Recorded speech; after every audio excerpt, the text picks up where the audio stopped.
Greetings. So, we have the second lecture of the unit 5 and this will be on the Born approximations.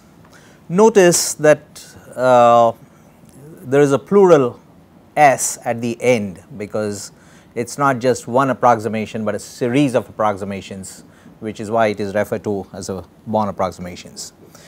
Now, before I get into this, I will like to remind you that I did rush through several portions in the previous class, in the last class.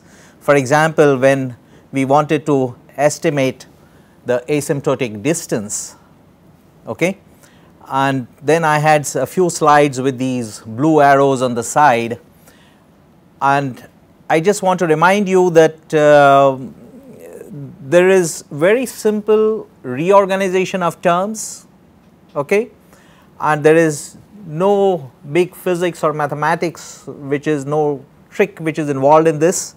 It is just rearrangement, nothing else, and as part of this technology enhanced learning NPTEL program, one advantage that I can take off is that the PDF which has all of these details is available at the course web page. So, you can download it and go through all the intermediate steps which I have rushed through, but there is nothing very big about any of these steps, but they are all available in the PDF file at the course web page. So, we went through this to get an estimate of this e to the IKR by r, which we have used in our previous class, and then we put it into the Lippmann-Schwinger equation, and this is where we begin our discussion for today's class.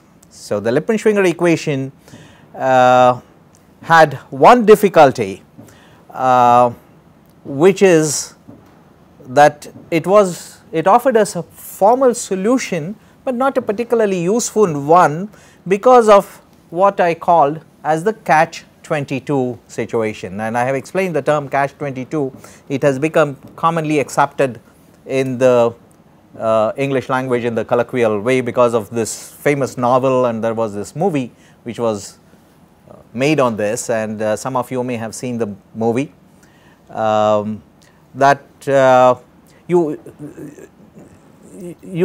don't want to go into the story of the movie because that will take us much too away from the discussion of the Born approximations, but it is a very nice story, and it argues that okay, there was somebody who said that okay, he needed some waivers, and he argued that he should get that waiver because he was not mentally alert enough to take care of those situations. And then the administration argued that if he is in such a frame of mind that he can plan such a strategy, then he cannot have any issue and he would actually be mentally alert. So, that is the kind of situation that you try to pose a problem, okay, or solve a problem, but then the solution and the problem become integral parts of each other, and there is no getting away from that. So, that is what I call as the catch-22 situation. So, you have any problem in physics, when you seek a solution and then you want to have an unknown left hand side which is to be described by an equation, and on the right hand side it is necessary that everything on the right hand side is known, and only in terms of that can you determine the left hand side ever, right. Now, how can you do that if the right hand side has the very same function which you have on the left hand side? So, this is the catch-22 situation. We have to find some way of coming out of this. So, this is what the Born approximations will help us to achieve. So, let us see how to go about doing that. As a 0th order solution, what we propose is that we just put in the incident plane wave which we know, okay, there is nothing unknown about this, and we plug it in over here. Now, this looks like ad hoc, but then there is some sort of merit to it because what it does to the right hand side is that you have the incident plane wave over here, but then it appears again over here, but in the second term it incorporates various things. What does it incorporate? It has got the potential. Okay, so that is the quantity of interest. It also has got the Green's function with appropriate boundary conditions, right.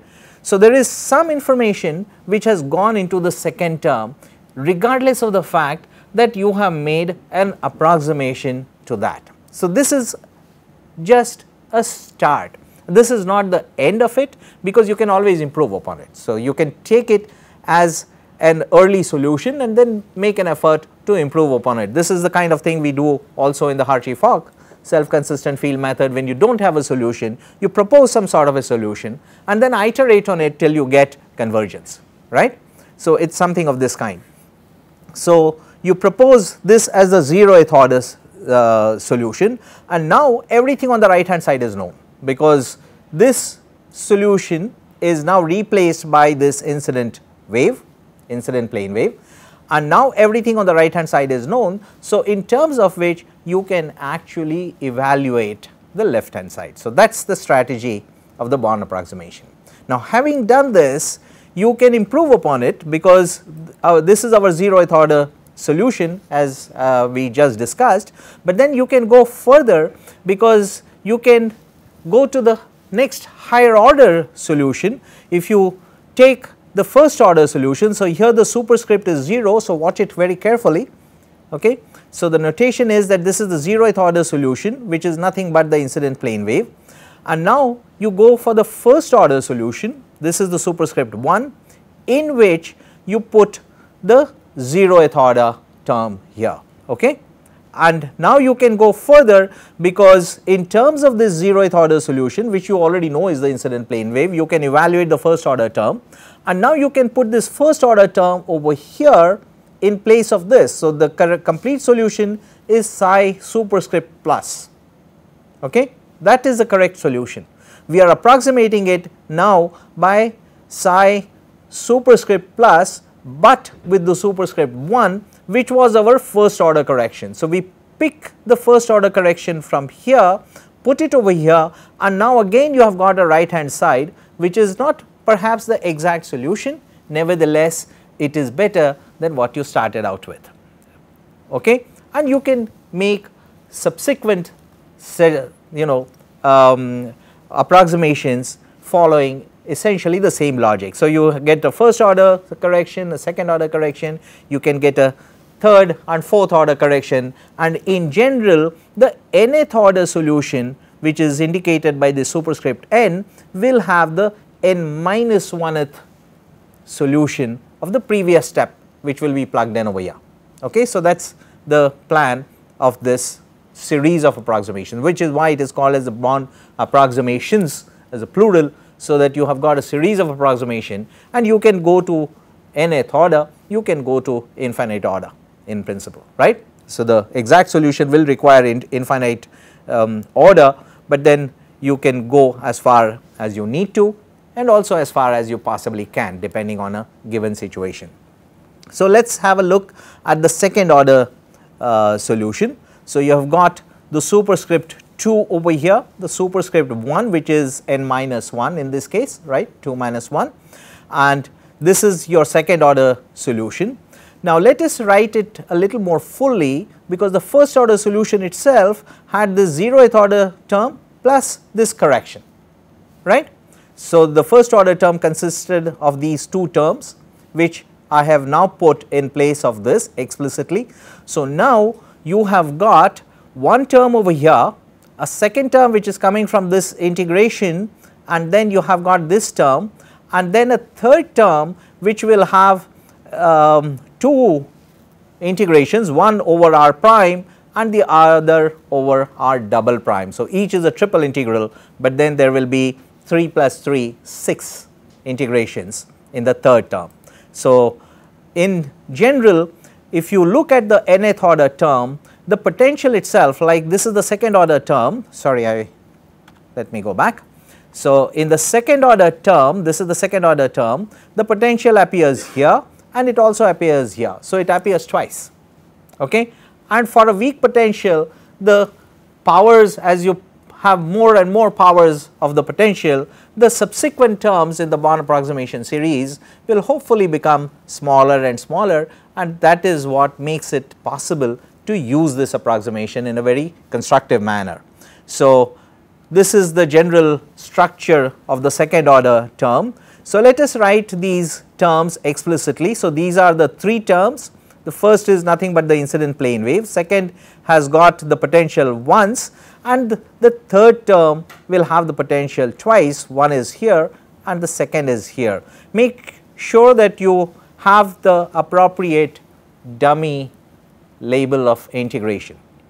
Okay, an integration variable, it is a dummy label, it gets integrated out, but then it has to be appropriate for each integrand. Okay. So, make sure that you do not make any careless mistake about it. So, there are these three terms, and let us now focus our attention on the integrands. What is it that you are integrating out? So, let us look at them, and in this integrand, so let us look at the second term. This we know, this is the plane wave, incident plane wave, right, and then the other part or the main essential part of the integrand is this GU, right. So, that is like the heart of the integral, because you have this term, of course, it is a part of the integrand. The integrand, you can think of the integrand as factored into this piece and then into this piece. So, this is what is in the blue box is then like the heart of the integral, and it is often referred to as the kernel of the integral. So, it is not just the integrand itself, but it is the main part of the integrand. So, you have identified the kernel in this term, and then there is likewise in the third term, this is the one, if you agree that okay, this is something that is known, we already know what it is, and then the remaining part of the integration which really has got the heart of the integral or the kernel of the integral, that is what is in this red box. Okay. So, let us write these terms clearly now. So, these are the three terms, we have identified the three kernels, and these are written as K1 and K2. So, K1 kernel is this one GU, K2 is this GU. Okay. But then the argument of this U is R prime, the argument of this U is R double prime. So, you have to be very careful about that. Okay. So, this is the recognition of the essential core of the integrand, which is the kernel, and we now write this kernel, which is the one with subscript 1 has got the potential once, and the one with subscript 2 has got the potential twice, once here and again over here. Okay. The arguments of the kernel, again you have to be careful, because this one will depend on R and R prime, this one will depend on R and R double prime, R single prime gets integrated out. Okay. So, that is the kernel that we will be using. So, this is the second order term, and you can now write the second order term as a sum of three parts. One is here, second is this integral, and the third is this integral. So, these three pieces can be written as phi 0, phi 1 and phi 2, and then you can write the second order solution as a sum of these three terms, phi 0 plus phi 1 plus phi 2. Okay. So, you can in the nth order solution, you will have n terms, and you can go to n plus 1th order or even infinite order if you like. So, the nth order solution will be a sum of similar terms, and now you know how to come up with these terms, how to come up with the next term. So, the nth term will have all of these terms, n plus 1 terms, phi m going from 0 to n. So, there will be m plus 1 terms over there, right, and your solution is the one with superscript plus, which will actually require you to go all the way to infinity. Okay. Only then you will have the complete solution. So, that is this procedure of getting an approximate solution to the scattering problem. using the Lipman-Schwinger equation and making an approximation appropriately depending on the powers of the potential. So, this is this whole scheme is called as the Born approximation, and that will give you an approximate expression of the scattering amplitude. So, the scattering amplitude which we know is this integral, okay, phi kf. This is the final state momentum in the scattered state, and this is the initial momentum, and you need to evaluate this matrix element. So, here the superscript is plus, but you will be making an approximation to this. So, you can evaluate this matrix element and the corresponding scattering amplitude at various levels of approximation, the first order, the second order, and so on. So, this is your complete expansion, and if you put this term over here, your scattering amplitude will be a sum of a number of these matrix elements, as you can see directly, right, because in this vector you will have n number of vectors for the nth order solution. So, you will have the first order solution. So, this is when you get a solution at this level where you have only the first power of u, you have a solution which you call as the first order Born approximation to the scattering problem. So, this is your first order Born approximation, then you have the second order Born approximation, and then you have a sum of all these terms. So, the nth order scattering amplitude will be a sum of these n matrix elements, okay, and this is what you call as a Born series. So, this is after Max Born, and here I have written this f with a bar on top of it, but you can immediately see that so far as the first Born approximation is concerned, it is already this, right. So, here in this, if you look at the jth term in the scattering amplitude, then the potential u will appear j times, and g0, the Green's function, will appear j minus 1 time. Okay? So, as you can see very clearly from this. So, this is what we have got, and if we look at the nth order solution, so this is the main story, but essentially the Born series is then a sum of all these terms, and you can represent them by diagrams. Notice that in the second order term the potential will appear twice. So, it is as if you have got a particle which is incident in this state, finally it gets out in this momentum kf, which is the same as in over here. So, the final state momentum is always kf, but intermittently it can get multiply scattered. Okay? So, that is represented pictorially. So, as if the particle gets scattered in the scattering region, gets scattered by some other part in the source region again, and then again, and depending on how many times the potential term appears in the Born series, it gets multiply scattered. So, this essentially it is a multiple scattering series, and you can represent this pictorially as well. So, these are the G0 is of course the Green's function or the propagator, and let us now focus our attention on the first order Born approximation. So, here this delta is the momentum transfer. It is the difference between these two vectors, the initial state momentum and the final state momentum. You can always write it along with the h cross if you like. So, these are the k vectors, and h cross k is the momentum, right. So, delta, which is ki minus kf, is the momentum transfer, and this is the scattering amplitude in the first Born approximation. So, you will need to evaluate this integral, and you can manipulate these terms because this is nothing but a plane wave with momentum kf. This is the complex conjugate. So, this comes with a minus sign here, and this one on the right comes with a plus sign, and then you have the difference ki minus kf, which is the momentum transfer. So, that this is the integral that you have to determine. Now, this looks like a very familiar expression. Okay, you can see what it is, and it will already occur to you how to evaluate this. You can also write it in terms of the real potential, because the difference between the reduced potential and the real potential was only in terms of this m and h cross and so on. So, you can scale it appropriately write it in terms of this. What is your conclusion? That the scattering amplitude in the first Born approximation is essentially the Fourier transform of the potential, right. So, that is a very useful and a very powerful result. All you have to do is to if you have some form of the potential in mind, put it over there, get its Fourier transform, and that will give you the scattering amplitude.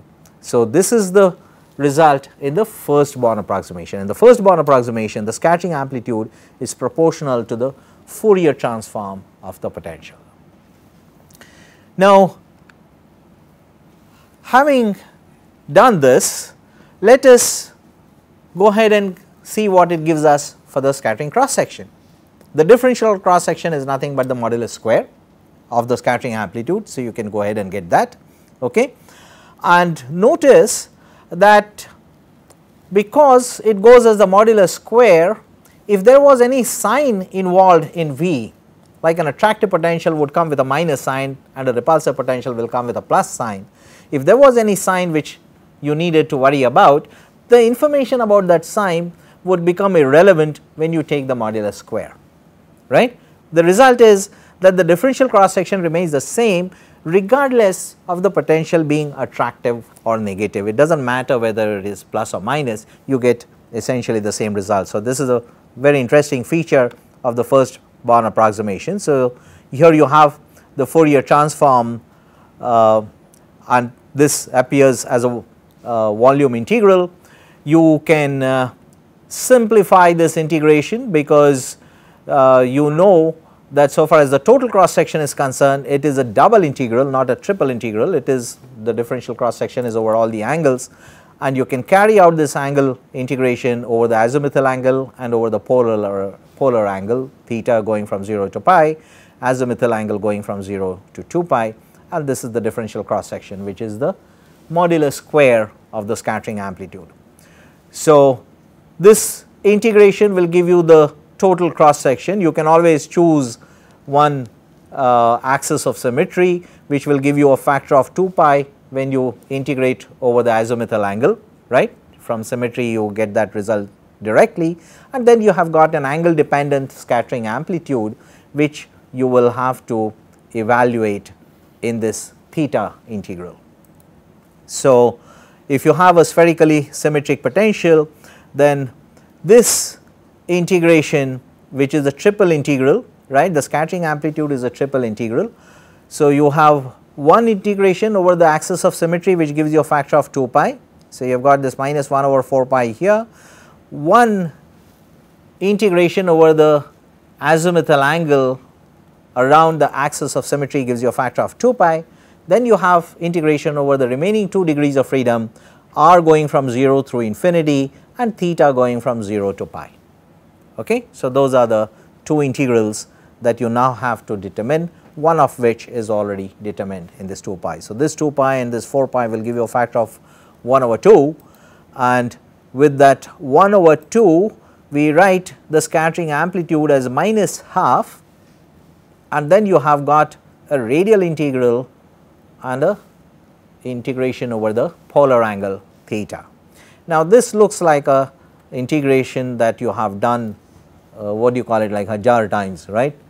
So, so might as well put a new variable there, like carry out the integration over cosine theta instead of theta, and that makes it easy. So, I will not spend much time discussing this. So, you have got the integration for this new variable which is cosine theta going from minus 1 to plus 1, and then you carry out this integration. So, you get put the limits, okay, you get this familiar form. So, this is the usual integration that you would have done so many times, and now what do you get? You are left with a radial integral from 0 through infinity. The integration over theta has now been carried out.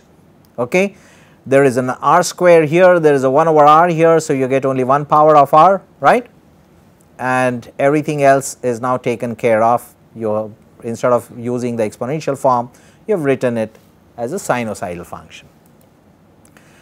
So, this is the integration that you have to carry out in the first Born approximation. the momentum transferred is h cross delta. This diagram you would have drawn a number of times in a number of different situations, I think most commonly in X-ray diffraction when you use this Ewald sphere kind of, right.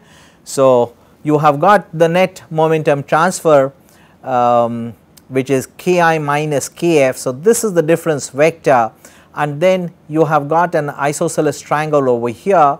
So, here you have got a right angle triangle of which this side has got a magnitude of delta over 2, this side has got a magnitude of k, which is the angle opposite to the 90 degrees to the right angle, right, and this, the third side will be k times sine of half theta, right. So, from this Pythagoras theorem you can use that, and what it gives you for delta or is this 2k sine theta by 2, and you have the Pythagoras theorem which relates the squares of these sides. So, you get a relation for delta square or half delta square, but then if you differentiate that you will get a 2 delta d delta. So, using that you will get sine theta d theta equal to delta d delta over k square. What is the range of theta? Theta goes from 0 to pi, and theta equal to 0 is forward scattering, theta equal to pi is backward scattering. So, the difference vector k will go from 0 to twice k, right. So, the range of delta itself will be 0 to 2k. So, if you carry out the integration instead of theta you carry it over k, you can transfer the integration. So, this is the Ewald sphere, this is in 3 dimensions, okay. We have drawn the figure on a plane, and this is now your total cross section in the Born approximation, the first Born approximation, and you need to evaluate this integral. Instead of integration over theta you can integrate over the momentum transfer delta, which will have a minimum value of 0 corresponding to forward scattering and twice k corresponding to backward scattering, right. So, you integrate from 0 to 2k. All right. So, these are our main results, and now let us look at the high energy limit, which is where the Born approximation is very commonly used, and everybody believes, and rightly so for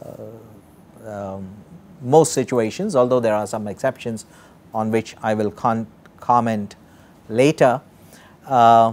If you now look at the high energy limit, now energy goes as quadratically with k, right, h cross square k square by 2m is the energy.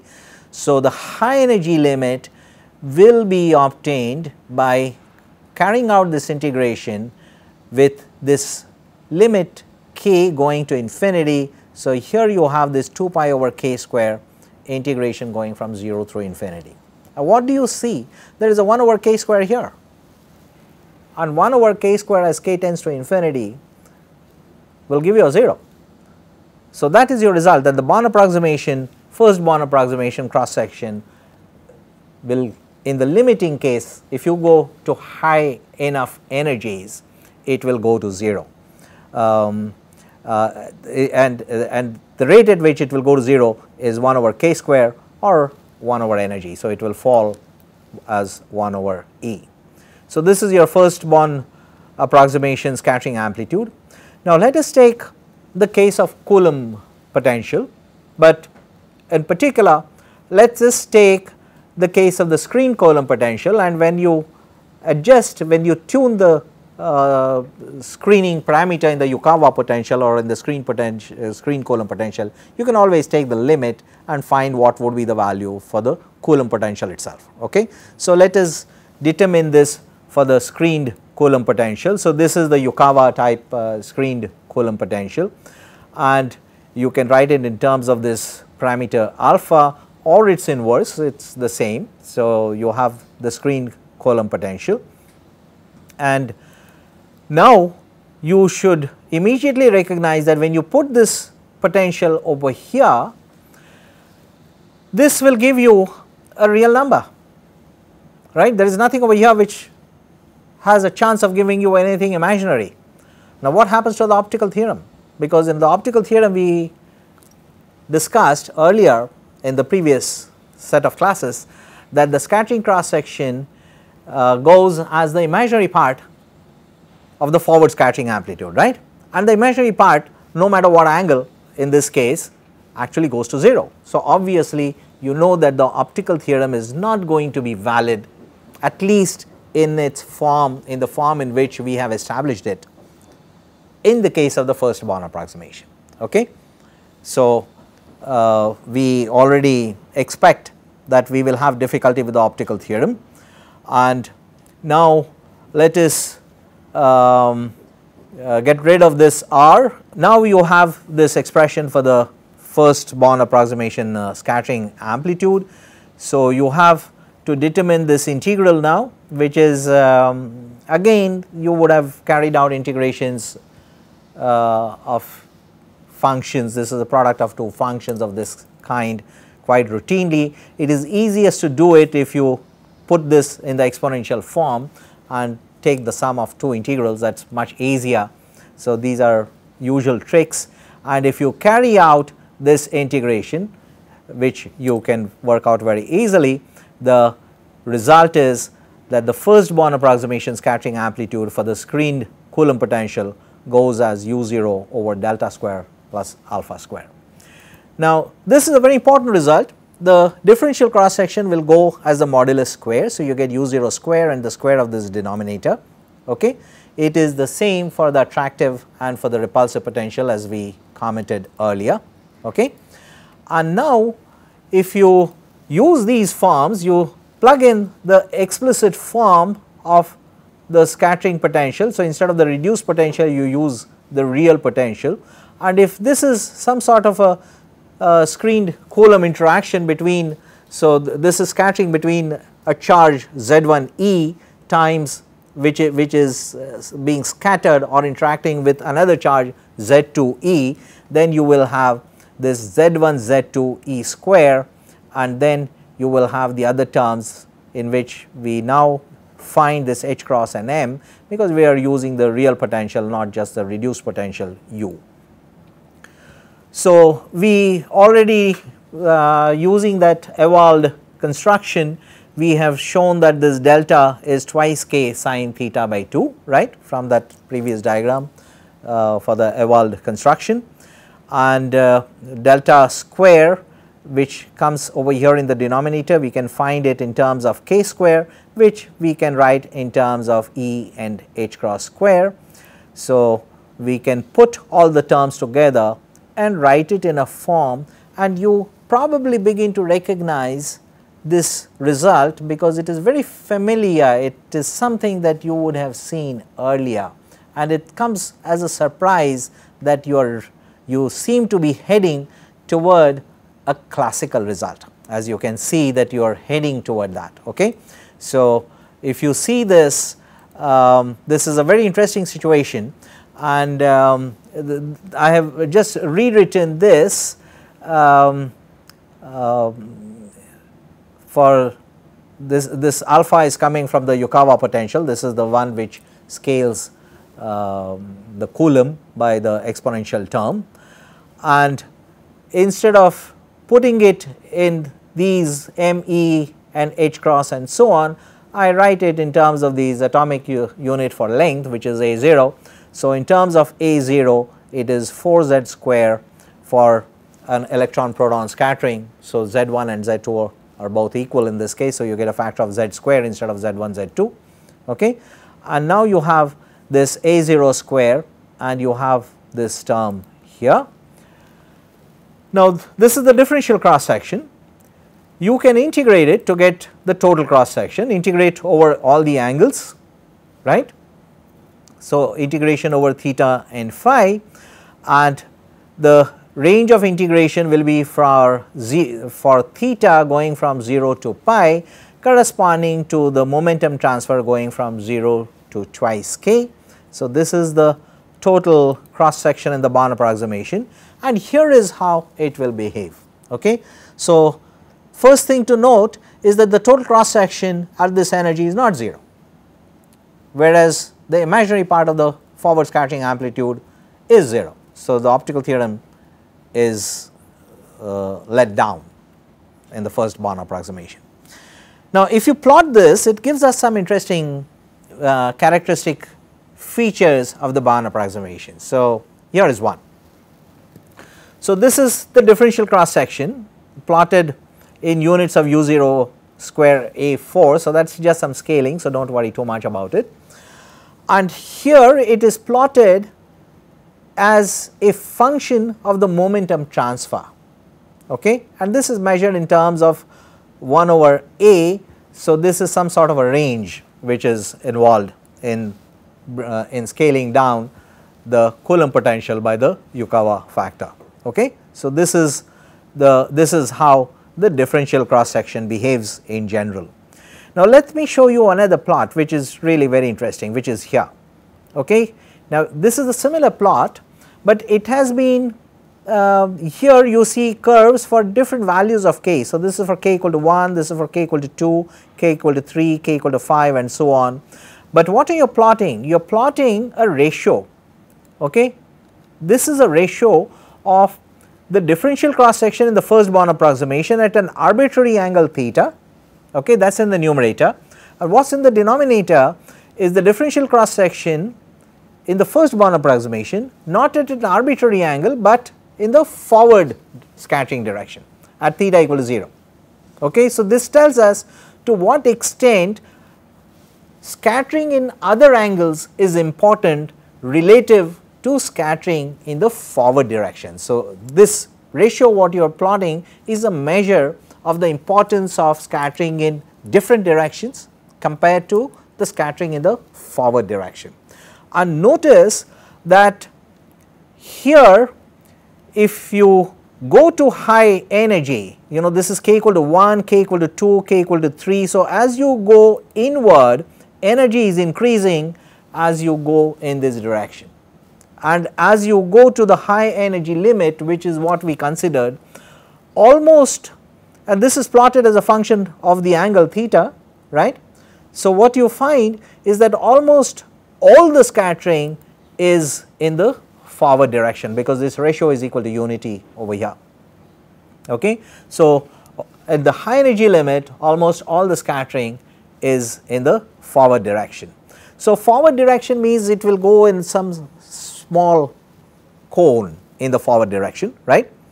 So, you will have a direction of incidence and you will have a small measure of cone, and that cone will become smaller and smaller as the energy increases or the range increases. So, you can expect it to go as 1 over Ka, some sort of an order of magnitude estimate for this angle. And if you look at that, so this is the result that you get, that at high energies almost all the scattering is in the forward direction. Now, this angle is of the order of 1 over Ka, and this is the kind of cone in which most of the high energy scattering takes place.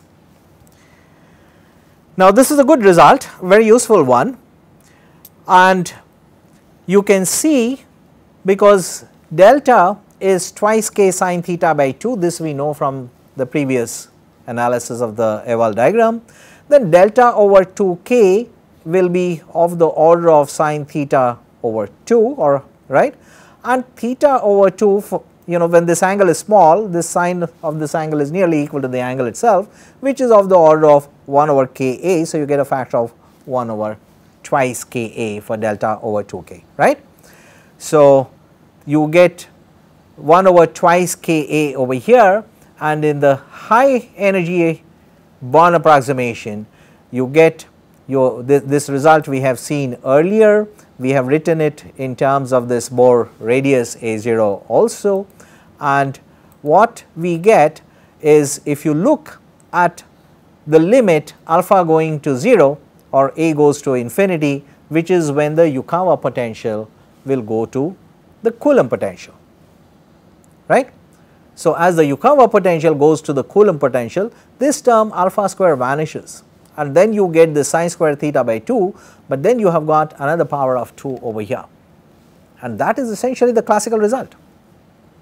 Okay. In classical Rutherford scattering, okay, that is exactly the result that you get, and this is rather exciting that the Born approximation or the Coulomb potential obtained from the Yukawa potential by taking the limit of this alpha going to 0, you recover the classical Rutherford result. So, this is the problem with the optical theorem, that we had noticed that the imaginary part of the forward scattering amplitude actually goes to 0, okay. But then if you determine the scattering amplitude using this integration of the differential cross section, right, you do get a non-zero scattering amplitude. But then if you determine the Born approximation scattering amplitude in the second Born approximation, it turns out, and I will not work that out in any detail over here, but then you do get the total cross section to be given by 4 pi over k times the imaginary part of the forward scattering amplitude, but in the second Born approximation. So, there is some sort of a non-linearity over here, and this is sometimes referred to as a non-linear nature of the Born approximation or the Born series of approximations, and it is only with reference to what you expect from the optical theorem, and you can still write an expression which is somewhat similar to the Born approximation, and you can expand the scattering amplitude and the scattering cross section in different powers of the potential, and then look at the corresponding powers of if you make a comparison of corresponding powers, then you see that there is this non-linearity pops out of that. So, this is a straightforward extension which I will not discuss any further.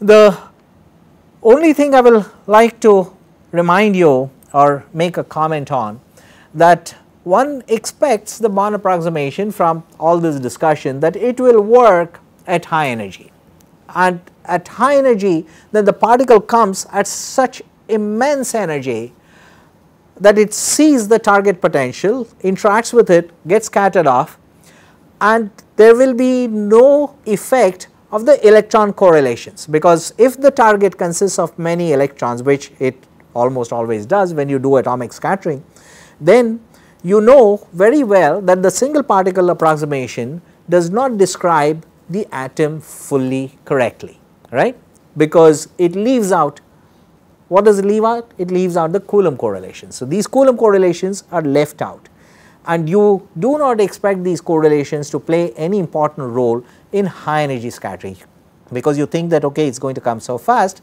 that it will not be disturbed by the correlations which will be so weak and so insignificant that they will not matter.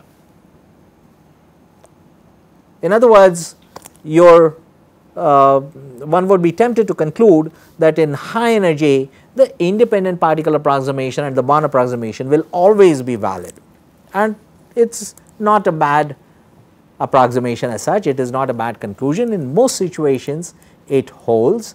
However, there are certain considerations due to which you cannot really get rid of the consequences of correlations, and as a matter of fact it turns out that as has been discussed in this reference here, that the independent particle approximation in X-ray photoemission, so that is high energy photoemission, in that it turns out that it is all means, if at all the Born approximation works, it is almost always an exception and not quite a rule, and this is because of certain correlations that you really cannot completely get rid of. So, the independent particle approximation actually breaks down.